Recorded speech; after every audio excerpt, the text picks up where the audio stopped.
Vamos falar hoje sobre a importância da dança no K-pop.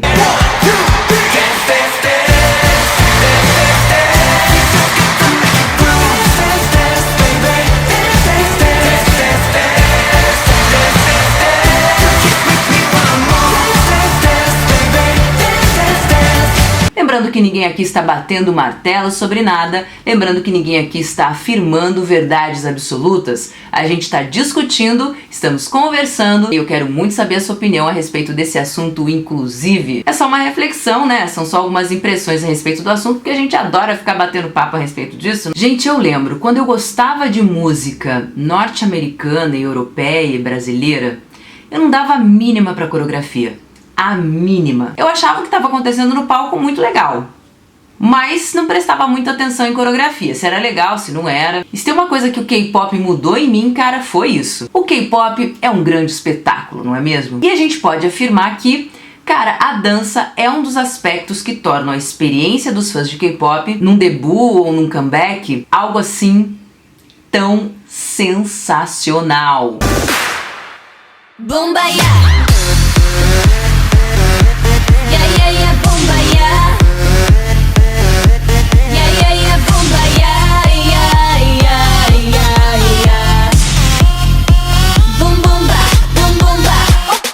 Tanto que não é anormal você ouvir pessoas que, como eu, né, contarem que quando não gostavam de K-pop, quando ouviam só música brasileira ou só ouviam música norte-americana, não prestavam, assim, atenção, pelo menos assim, não com aquele olhar tão, assim, atento, quando os artistas preferidos deles executavam alguma coisa no palco. Mas o jeito coreano de fazer música, minha gente, muda essa perspectiva, porque o que é vendido no K-pop é muito mais do que um álbum novo com faixas inéditas. É um pacote em que você ouve, vê e sente.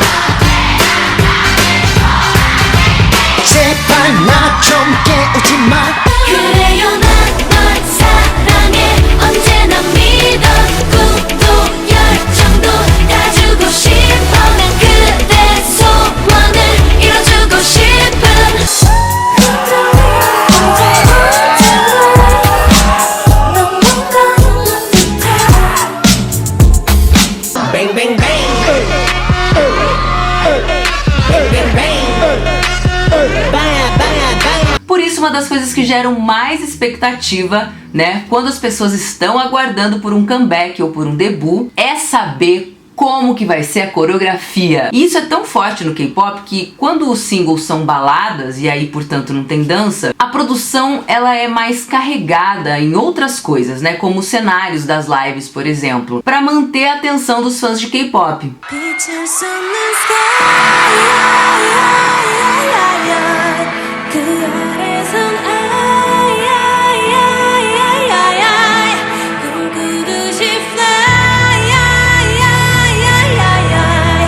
Claro que a música tem que ser boa, pelo amor de Deus. Se ela for boa, ajuda muito. Mas, no geral, é a performance na íntegra, né, com toda aquela movimentação no palco ou no clipe, que faz o K-pop ser o que é. Nos casos raros em que só a música foi lançada, a sensação que a gente tem é de que o trabalho tá incompleto, como aconteceu recentemente com o álbum póstumo do Jonghyun. O single Shining foi muito bem recebido, todo mundo adorou, mas eu tenho certeza que todos os fãs ficaram tristes e também curiosos, né? Pensando, poxa, como é que seria essa música ao vivo? Como é que seria essa apresentação?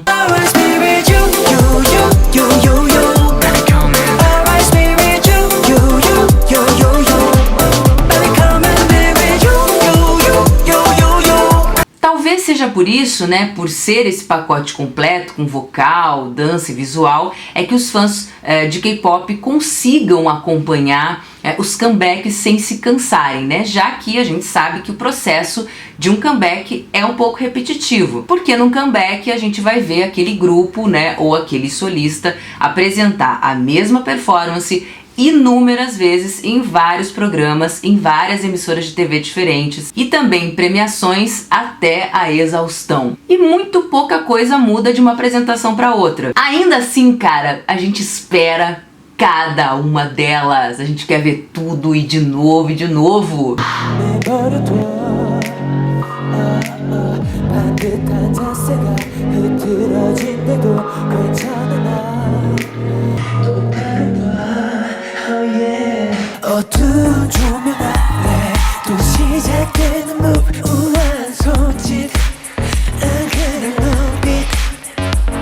O K-pop, ele tem um tipo de apresentação que traz estímulos sensoriais e visuais também, que o canto sozinho, só ele, não consegue entregar. Talvez se fosse assim, sempre, um artista cantando, acompanhado, sei lá, só de um piano, de um microfone, talvez a coisa seria diferente, né? Pode ser que a gente não conseguisse ver a mesma apresentação tantas vezes, não sei. Quando o EXO estreou, por exemplo, antes mesmo de qualquer lançamento oficial, foram divulgados 23 teasers, sendo que 7 deles, se não me engano, são solos do Kai, que é um dos dançarinos mais fortes do EXO. Em outros 5 desses 23 teasers, né, o Kai tá ali também dividindo espaço com os outros membros do EXO. O que quer dizer que o Kai estava em mais da metade dos teasers liberados. Todo mundo já sabia quem era o Kai, cara, antes de saber quem era o resto do grupo. Definitivamente era um destaque. She's my baby.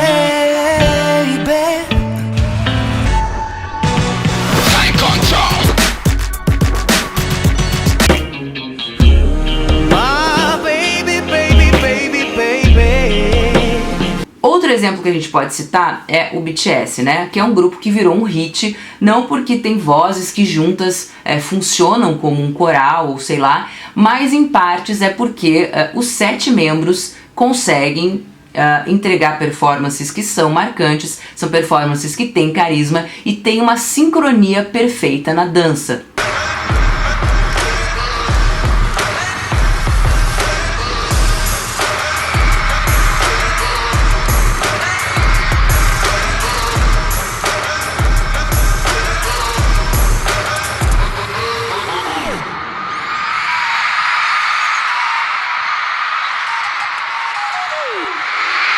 E entre os membros mais, digamos assim, populares do BTS estão o Jungkook e o Jimin, e não coincidentemente são conhecidos também por serem bons dançarinos.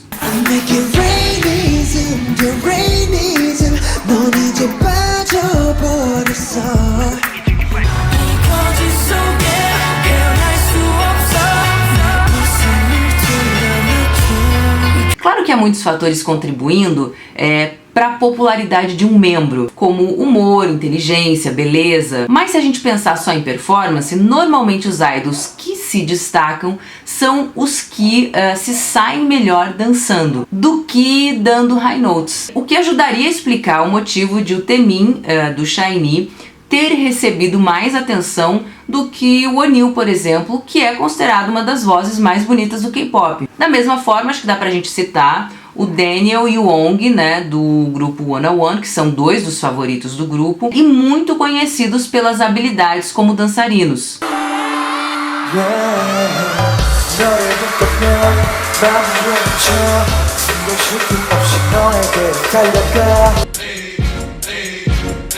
I got a condo in Manhattan.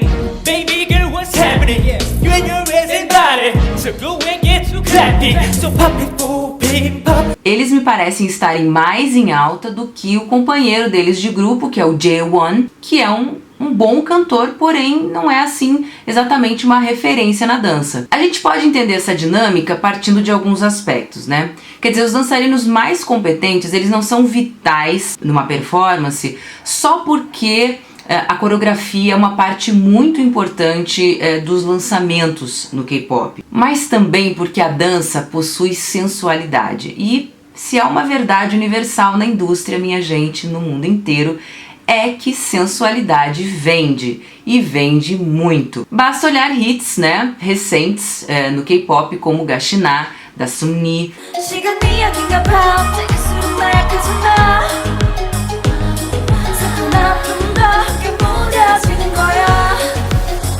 Blood, Sweat and Tears, do BTS.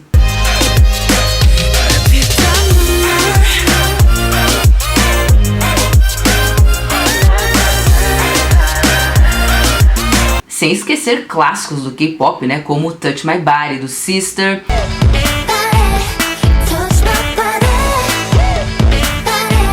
ou Up and Down, do EXID.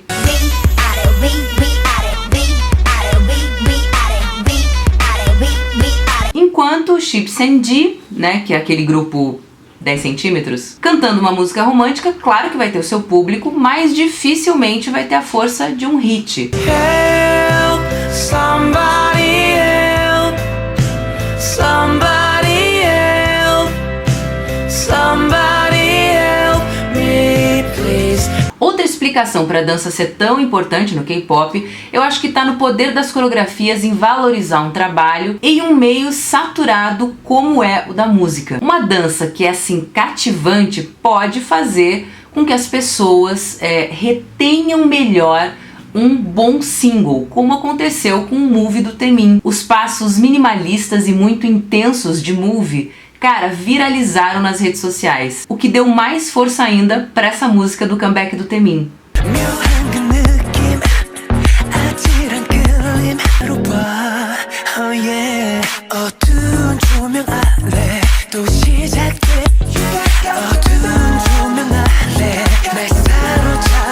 Eu acho que uma coisa interessante da gente observar também é que, cara, um idol ele pode dançar, ainda que ele não seja assim um grande talento, porque a dança pode ser aprendida, e ali numa emergência tem como mascarar uns passos meio desengonçados. Já um mau cantor, mesmo com todas as ferramentas existentes hoje, né, nos estúdios para melhorar uma voz eletronicamente, ela não pode ser mascarada completamente por causa das apresentações ao vivo. O público consegue detectar muito rápido uma voz que é ruim, que falha ou que desafina no microfone. Mas um dançarino mediano, ele pode ser escondido no meio do todo ali e passar despercebido com mais facilidade aos olhos do público. Lembrando que no K-pop a maneira como artistas homens e artistas mulheres são divulgados é diferente. O que significa que ser um bom dançarino é diferente de ser uma boa dançarina no K-pop. Os idols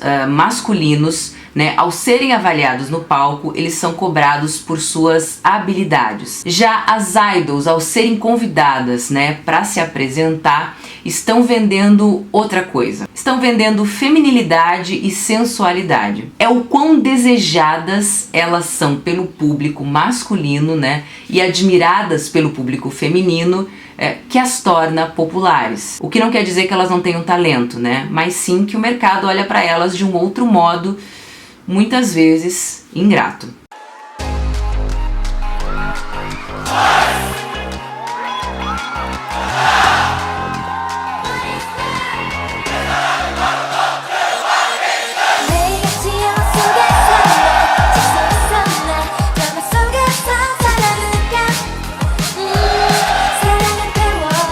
Existem grandes cantores que não são dançarinos no K-pop e que vendem? Sim, mas a gente não pode negar que K-pop ama coreografia, né? K-pop ama imagem, K-pop ama conceito, e uma voz excelente às vezes se torna um pouco coadjuvante no meio de todo esse espetáculo.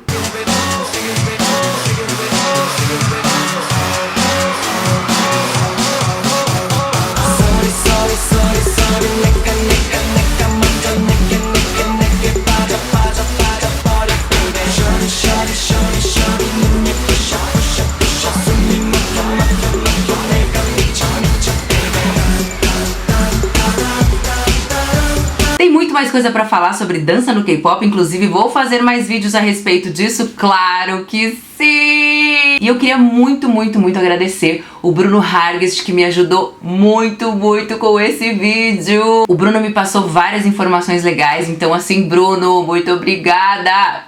Um beijo pra você. Bruno, que é do S Mercenária, né? O grupo mais tranqueiro desse Facebook, olha só. Não recomendo. Enfim, espero que vocês tenham curtido esse vídeo. Quero ver os comentários de vocês aqui sobre esse assunto. Vamos interagir. Lembrando que eu tô lá nas redes sociais, eu falo muita groselha lá. Enfim, se você quer notícias, informações, dicas de dieta, não entra lá. É isso! Beijo, tchau!